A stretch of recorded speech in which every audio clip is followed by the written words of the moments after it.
కరం ఒక ముఖ్యమంత్రి స్థాయిలో ఉన్న వ్యక్తి ఈరోజు గతంలో ఎన్నో తప్పులు చేసి ప్రజాక్షేత్రంలో ఆనాడు భంగపడి తదనంతరం తిరిగి ఈయనకేమైనా బుద్ధి వచ్చిందేమో అని ప్రజలు అనుకున్నారు. కానీ చూస్తూ ఉంటే ఇప్పటికి కూడా ఆయన బుద్ధి కానీ ఆయన వైఖరి కానీ మారలేదు అని స్పష్టంగా అర్థమవుతూ ఉంది. ఇక్కడ తెలంగాణలో రేవంత్ రెడ్డి గారు గద్దెనెక్కినప్పటి నుంచి యంగ్ ఇండియా అని చెప్పి కలవరిస్తూ ఉన్నారు. అసలు ఈ యంగ్ ఇండియా వెనకాల ఉన్న కథ ఏందో నిన్న ఈడీ కేసు, ఈడీ ఛార్జ్షీటు చాలా వివరంగా చెప్పింది. మనం గతంలో ఇక్కడ తెలంగాణలో 2015వ సంవత్సరంలో చూసినాం. ఓటుకు నోటు కుంభకోణం ఇంకెవరు కూడా మర్చిపోలేదు. అప్పటి నుంచి రేవంత్ రెడ్డి గారికి బ్యాగ్ మ్యాన్ అనే పేరు కూడా కొత్తగా, అంటే bat man, super man, spider man లాగా బ్యాగ్ మ్యాన్ అనే మంచి పేరు కూడా తెలంగాణలో చాలామంది పిల్లలు పెట్టుకున్నారు.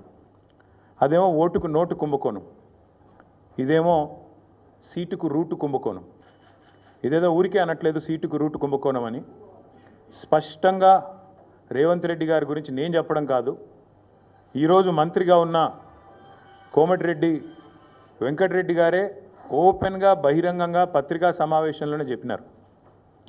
ఈయన 50 కోట్లు పెట్టి పిసిసి అధ్యక్ష పదవి కొనుక్కున్నాడు అనే మాట ఆ రోజు స్వయంగా ఈనాటి మంత్రి, ఆనాటి ఎంపీ కోమటిరెడ్డి వెంకటరెడ్డి గారు చెప్పిన మాట. కానీ సరే, వెంకటరెడ్డి గారు చెప్పిన దానికి ఆ రోజు ఆధారాలు లేకపోవచ్చు, కానీ ఈరోజు ఆధారం ఉంది అంటూ ఎన్ఫోర్స్మెంట్ డైరెక్టరేట్ వారు ఛార్జ్షీట్లో స్పష్టంగా ఎవరు డబ్బులు ఇచ్చారు, ఏ పొజిషన్ అమ్ముకున్నారు, ఎన్ని డబ్బులు ఇచ్చారో కూడా స్పష్టంగా చెప్తా ఉన్నారు.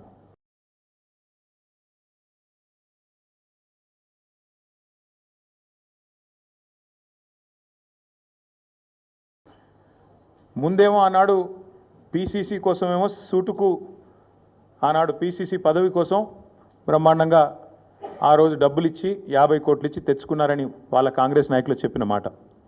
ఈరోజు ఢిల్లీకి ఇప్పటికి కూడా జరుగుతూ ఉన్నది ఏమంటే, తెలంగాణ అనేది కాంగ్రెస్ పార్టీకి ఒక ఏటీఎంగా మారిపోయిన మాట వాస్తవం.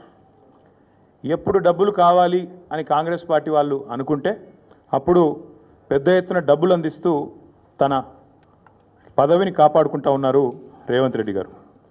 ఇవాళ ఓటుకు నోటు జరిగినప్పుడేమో రేవంత్ రెడ్డి గారు ఒక ఎమ్మెల్యే, కానీ ఈరోజు ఈ రాష్ట్రానికి ముఖ్యమంత్రి. కాబట్టి యావత్ దేశం పరువు, యావత్ దేశం ముందు తెలంగాణ పరువు ఇవాళ తీసి పరువు పోగొట్టి, నిజంగా తెలంగాణ ముఖ్యమంత్రి అంటే ఇట్లాంటి వ్యక్తి అనే పరిస్థితి ఇవాళ కనబడుతూ ఉన్నది.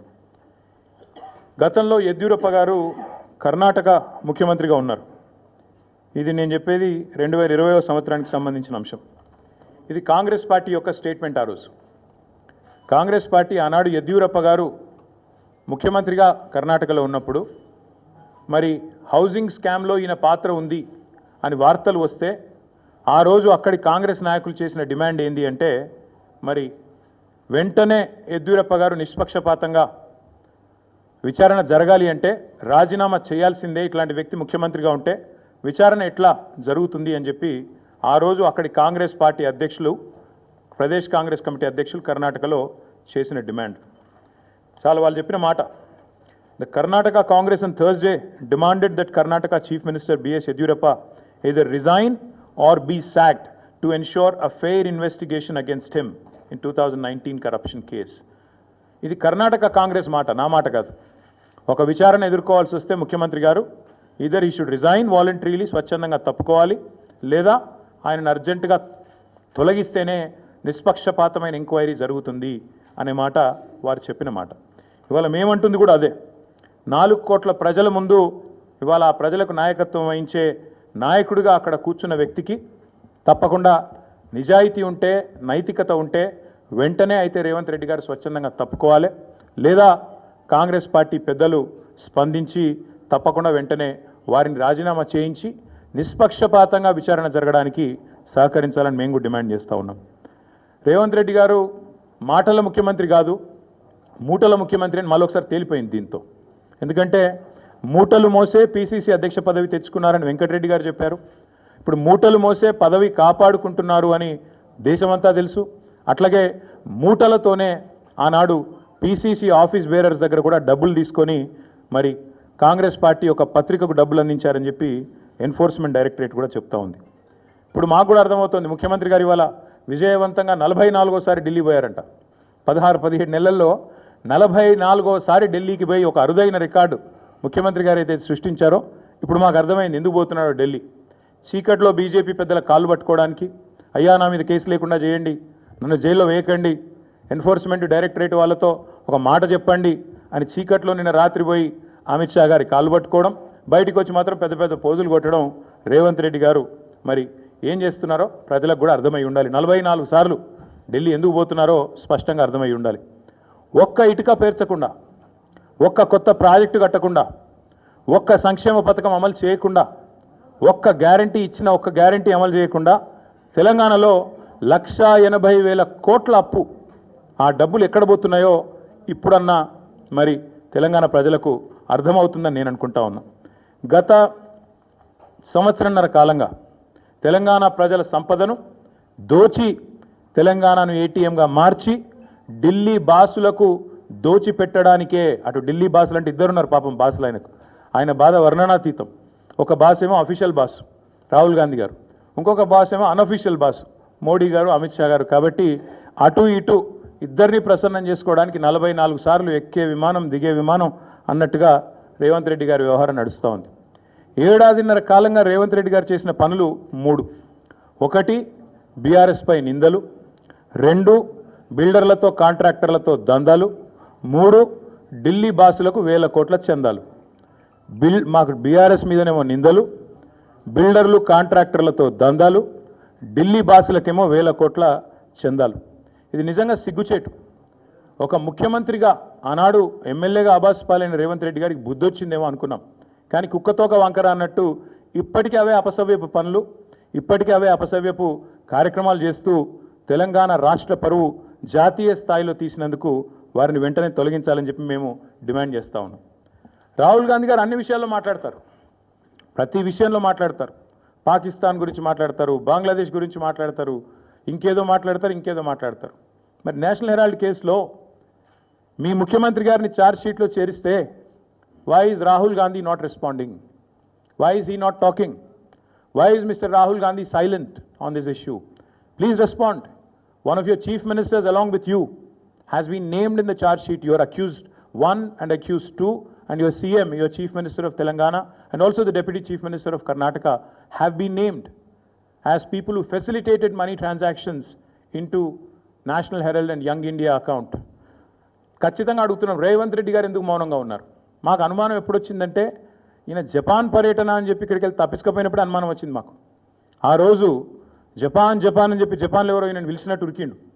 చూస్తే కరెక్ట్గా అప్పుడే ఈడీలో A1 A2గా రాహుల్ గాంధీ గారిని, సోనియా గాంధీ గారిని పెట్టారు. దేశంలో ఉన్న కాంగ్రెస్ నాయకులు అందరూ స్పందించారు. కానీ రేవంత్ రెడ్డి గారు ఈ రోజు వరకు ఒక్కసారి కూడా నోరు విప్పలేదు. ఆ రోజు ఎందుకు అనుకున్న వాళ్ళకి ఇవాళ సమాధానం దొరికిందని నేను అనుకుంటా ఉన్నా. ఎందుకంటే రేవంత్ రెడ్డి గారికి తెలుసు ఈ కేసులో ఆయన కూడా ఉన్నాడు, సహజంగానే ప్రభుత్వంలో ఉన్నాడు కాబట్టి ఇంటెలిజెన్స్ వ్యవస్థ ఉంటుంది కాబట్టి ఆయనకు సమాచారం ఉంది ఈ కేసులో మీరు కూడా ఉండబోతున్నారు అని చెబితే అప్పటి నుంచి ఇప్పటివరకు నోరు తెరవలేదు. తెరవకపోగా ఢిల్లీ పెద్దలను ప్రసన్నం చేసుకోవడానికి, అక్కడ ఉండే మంత్రులను కాకాబట్టడానికి, మోడీ గారిని, అమిత్ షా గారిని ప్రసన్నం చేసుకోవడానికి, బీజేపీతో మరి ఏదో రకంగా ఒక ఒప్పందం కుదుర్చుకొని ముందుకు పోవడానికి ఆయన మౌనంగా ఈరోజు మౌనంగా ఉండి తప్పించుకునే ప్రయత్నం చేస్తూ ఉన్నారు. ఇవాళ మేము తెలంగాణ ప్రజల తరపున ప్రధాన ప్రతిపక్షంగా, అదేవిధంగా భారత రాష్ట్ర సమితిగా ఈ ఉద్యమానికి, ఈ రాష్ట్రానికి నాయకత్వం వహించిన కేసీఆర్ గారి తరపున మేము అడుగుతూ ఉన్నాం. ఖచ్చితంగా రేవంత్ రెడ్డి అయితే తప్పుకోవాలి, లేదా కాంగ్రెస్ పార్టీకి సిగ్గుంటే, కాంగ్రెస్ పెద్దలకు నైతిక విలువలుంటే వెంటనే ఆయనను తొలగించాలి. యడ్యూరప్ప గారు రాజీనామా చేశారు. అప్పుడు యడ్యూరప్ప ఆనాడు ఆరోపణలు వస్తే హౌసింగ్ స్కామ్లో he quit, he stepped aside so that fair investigation could go on. అట్లాగే చాలామంది కేంద్ర మంత్రులు కూడా రాజీనామాలు చేశారు గతంలో. అట్లాగే ముఖ్యమంత్రి గారు కూడా రాజీనామా చేయాలని చెప్పి కూడా మేము డిమాండ్ చేస్తూ ఉన్నాం. రాహుల్ గాంధీ గారు తెల్లారలేస్తే ఆ కాన్స్టిట్యూషన్ బుక్ పట్టుకొని తిరుగుతూ ఉంటారు. న్యాయయాత్ర అంటాడు, యాత్రలు సంవిధాన్ కో బచావ్ అంటాడు. మరి సంవిధాన్ కో బచావ్ అనే Rahul Gandhi, why are you mum? Why are you silent? Why are you not responding to this issue, and why are you ensuring that a corrupt chief minister continuous in office. Congress గురించి మేము ఎన్నోసార్లు చెప్పాం, మళ్ళీ కూడా చెప్తున్నాం. కాంగ్రెస్ డిఎన్ఏలోనే కరప్షన్ ఉంది. కాంగ్రెస్ అంటేనే కరప్షన్, ఇది అందరికీ తెలుసు. అట్లాగే మరి ఈరోజు ఈ కుంభకోణం మీద విచిత్రంగా మాకు కూడా చాలా ఆశ్చర్యంగా అనిపిస్తూ ఉంది. దేశమందరూ మాట్లాడుతున్నారు. కర్ణాటకలోనైతే డీకే శివకుమార్ గారిని తొలగించాలని కర్ణాటక బీజేపీ వాళ్ళు విరుచుకుపడుతున్నారు. కానీ తెలంగాణ బీజేపీ వాడు మాత్రం ఎవడు మాట్లాడట్లేదు. తెలంగాణ బీజేపీ వాళ్ళు మాత్రం మౌనంగా, మౌన మునుల మాదిరిగా ఎక్కడ ఒక్కరు కూడా మాట్లాడట్లేదు. ఏం జరుగుతున్నదని మేము అడుగుతా ఉన్నాం. తెలంగాణలో ఇంత అపురూపమైన సంబంధాలు అటు కాంగ్రెస్కు ఇటు బీజేపీకి ఏ స్థాయిలో ఉన్నాయో మరి మీరు ఆలోచించాలని కోరుతా ఉన్నా. తెలంగాణ బీజేపీ ఎంపీలు చేస్తున్న భూ అక్రమాలకు, భూ దందాలకు ముఖ్యమంత్రి గారు వత్తాసు పలుకుతున్నందుకు మీ మౌనమా? లేదా మీ కేంద్ర మంత్రులు మీరు కలిసి బ్రహ్మాండంగా మీరు చేసుకుంటున్న అవినీతి కార్యకలాపాలకు మరి ఏదో బయటికి నటించినట్టు చేసి ఢిల్లీలో, ఇక్కడ గల్లీలో మాత్రం ఏదైతే దోస్తీ చేస్తున్నారో ఇది అందరూ కూడా చూస్తూ ఉన్నారు. దీనికి నేనేదో ఊరికే ఆరోపణ చేయట్లేదు.